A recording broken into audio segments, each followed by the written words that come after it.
Folded hands welcome guys, please ज्यादा से ज्यादा शेयर करें फोल्डेड हैंड्स। प्लीज लाइक और कमेंट जरूर दें।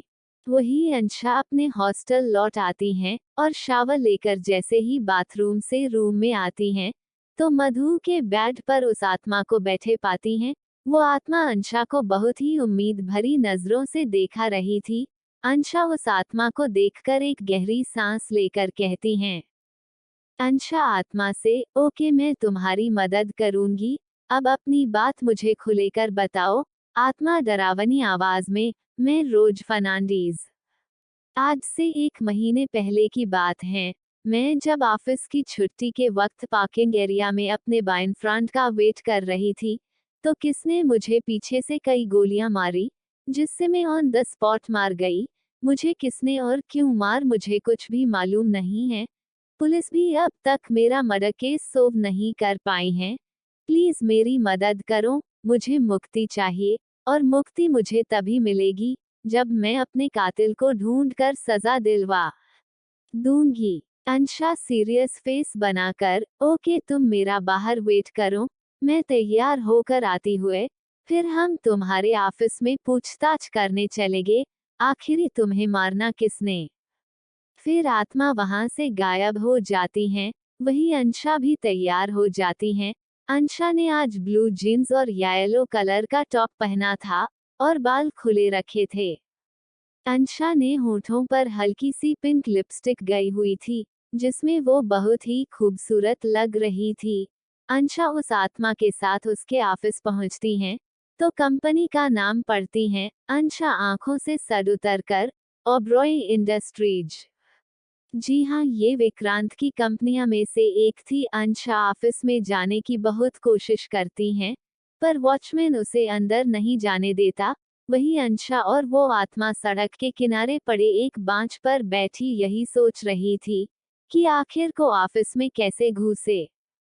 तभी आत्मा अंशा से कहती हैं कि उसे ओबरॉय इंडस्ट्रीज में जॉब करनी पड़ेगी, तभी वो उसके कातिल को आराम से ढूंढ पाएगी। आत्मा की बात सुनकर अंशा रोते हुए कहती हैं, ये तो गलता है। मैंने तो सोचा था आज के आज तुम्हारी मर्डर मिस्ट्री सोल्व करके मैं लद्दाख घूमने चली जाऊंगी। पर भगवान को मेरा घूमने जाना मंजूर नहीं था।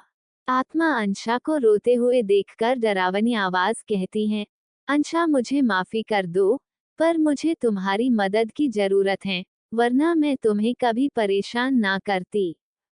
अंशा आंसू पोंछकर, ओके अच्छा चलो समोसे पार्टी करने चलते हैं। आत्मा डरावनी आवाज में, मैं खा नहीं सकती। अंशा सोचते हुए, पर तुम मुझे खाते हुए देख तो सकती हो, चलो चलते हैं। अंशा आत्मा को जबरदस्ती लेकर समोसे खाने चली जाती हैं। वही अगले दिन अंशा आत्मा के साथ ओबरॉय इंडस्ट्रीज में जॉब का इंटरव्यू देने पहुंच जाती हैं और उसे फाइनेंस डिपार्टमेंट में जॉब मिल भी जाती है। वही अंशा को ओबरॉय इंडस्ट्रीज में जॉब करते हुए 3 दिन बिता गए थे और इन 3 दिनों में अंशा रोज के मर्डर के बारे में बाकी के स्टाफ और लंच टाइम में ऑफिस के बाकी लोगों से पूछताछ करती हैं, पर हर कोई उसकी बातों को इग्नोर कर चला जाता। वही इसी तरह से 2 दिन और बिता गए। वही अंशा अपने डेस्क पर बैठकर काम कर रही थी। वही विभू नाम का एक लड़का अंशा को चोरी चोरी देख रहा था।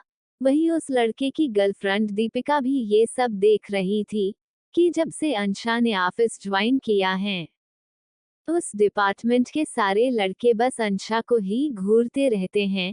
दीपिका को अंशा से बहुत ही जलन महसूस हो रही थी तो उसने अंशा को ऑफिस से निकलवाने का एक प्लान बनाया। दीपिका अपने हाथों में कुछ फाइल लेकर अंशा के पास जाती हैं और बहुत प्यार से मुस्कुराते हुए कहती हैं, यार अंशा ये कुछ फाइलें हैं, इन पर बॉस विक्रांत के साइन चाहिए, तो मेरे लिए तुम ये काम कर सकती हो क्योंकि मुझे और भी बहुत काम हैं। अंशा ज्यादा ना सोचते हुए दीपिका से फाइलें ले लेती है। दीपिका मुस्कुराते हुए, बॉस का कैबिन 51 फ्लोर पर है और तुम ना बॉस की प्राइवेट लिफ्ट से ही जाना क्योंकि दूसरी लिफ्ट में कुछ खबरी आ रखी हैं। अंशा दीपिका की बात चुपचाप मान लेती हैं और फाइल लेकर विक्रांत की प्राइवेट लिफ्ट से 51 फ्लोर पर पहुंच जाती हैं। विक्रांत की प्राइवेट लिफ्ट को विक्रांत और डेनिस के अलावा कोई और यूज नहीं कर सकता था और 51 फ्लोर पर केवल वही आता है जिससे विक्रांत खुद से बुलाता था और बिना बुलाए आने वाले लोगों को सीधा ऑफिस से बाहर फेंक दिया जाता था। और ये बात दीपिका को बहुत अच्छे से पता थी। वही अंशा लिफ्ट से निकलती हैं। उस फ्लोर पर बस विक्रांत का ही कैबिन था। अंशा विक्रांत के कैबिन के गेट पर नोक करती हैं, पर अंदर से कोई आवाज नहीं आती। तो अंशा बेफिक्र होकर सीधे विक्रांत के कैबिन में घुस जाती हैं। इस वक्त विक्रांत अपने कैबिन में नहीं था, वो किसी मीटिंग में गया था। वही अंशा तो विक्रांत का लग्जरियस कैबिन देखकर ही दंग रह जाती हैं। अंशा विक्रांत के कैबिन की सभी चीजों को छूकर देख रही थी। तभी अंशा की नजर कैबिन के अंदर एक डोर पर पड़ी। अंशा उस डोर को खोलकर विक्रांत के प्राइवेट रूम में पहुंच जाती हैं। उस रूम में एक king size bed, TV, couch, सभी लग्जरियस चीजें मौजूद थी। वहां सब कुछ था, यहाँ तक एक मिनी बार भी जिसमें महंगी महंगी वाइन रखी थी। अंशा तो बस कुछ कुछ आंखें फड़ फड़ कर देख रही थी। अंशा खुद से ही, बॉस तो बहुत अमीर आदमी लगता है। वैसे बॉस ऑफिस में काम करने आते हैं या आराम करने? ऑफिस में इस बेड और मिनी बार की क्या जरूरत है? खैर मुझे क्या, मुझे चलना चाहिए। जब बॉस आ जाएंगे तो मैं फाइल पर साइन करवाने दोबारा आ जाऊंगी। तभी अंशा के फोन पर एक रिमाइंडर आता है। जब अंशा अपना फोन देखती है तो उस पर उसके मोम डैड की फोटो शो हो रही थी और फोटो पर लिख था, हैप्पी एनिवर्सरी मोम डैड। आज अंशा के मोम डैड की मैरिज एनिवर्सरी थी और अंशा के मोम डैड जब वो 17 साल की थी तो एक कार एक्सीडेंट में मारे गए थे और अपने मोम डैड की मौत के बाद अंशा दिल्ली छोड़कर मुंबई आ गई। अचानक ही अंशा बेड पर बैठकर रोने लगती हैं क्योंकि अपने मोम डैड से वो बहुत प्यार करती थी और इस पूरी दुनिया में उसका अब और कोई नहीं था। अंशा अपने फोन में अपने मोम डैड कुछ वीडियो देखने लगती हैं। वो और भी फूट फूट कर रोने लगती हैं। जब अंशा से अपना दर्द बर्दाश्त नहीं होता तो वो विक्रांत के मिनी बार से एक रेड वाइन की बोतल उठाकर पीने लगती हैं। वही 2 घंटे बाद विक्रांत अपने कैबिन में आता है। विक्रांत अपने प्राइवेट रूम का डोर खुला हुआ देखता है। विक्रांत जब अपने प्राइवेट रूम के डोर पर पहुंचता तो एक लड़की को अपने बेड पर सोते हुए देखता है। विक्रांत की तरफ उस लड़की की पीठ थी। विक्रांत गुस्से से पागल हो चुका था कि उसकी परमिशन के बिना कोई कैसे उसके फ्लो पर आ सकता है। विक्रांत गुस्से में उस लड़की की पीठ ही घूर रहा था, जैसे आज वो इस लड़की के टुकड़े टुकड़े करके शार्क को खिला देगा। विक्रांत अपने बॉडीगार्ड को फोन लगता है। रंजीत फोन पहले ही रिंग में उठा लेता है। इस पहले विक्रांत रंजीत से कुछ बोलता, उससे पहले ही वो लड़की करवट लेती है और अब उस लड़की का चेहरा विक्रांत की तरह था। उस लड़की को देखकर विक्रांत अपने बॉडीगार्ड से कोल्ड वॉइस में कहता है, रंजीत मुझे कुछ घंटे कोई डिस्टर्ब ना करें। विक्रांत फोन डिस्कनेक्ट कर देता है। मुस्कुराते हुए उस लड़की को देखता है। ये अंशा ही थी जो इस वक्त एक बोतल वाइन पीकर गधे घोड़े बेचकर सो रही थी।